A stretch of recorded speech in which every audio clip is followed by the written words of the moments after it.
How to install Google Play Store on laptop and PC. Open your browser and open play.google.com, and this is the Play Store.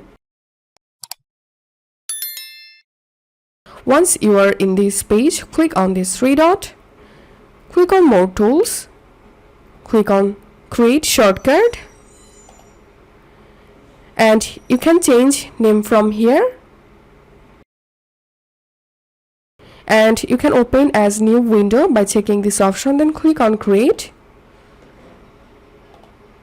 and as you can see, I've successfully installed Google Play Store app on my computer. So this is how we can do it. If you find this video helpful, make sure to subscribe. See you in the next video.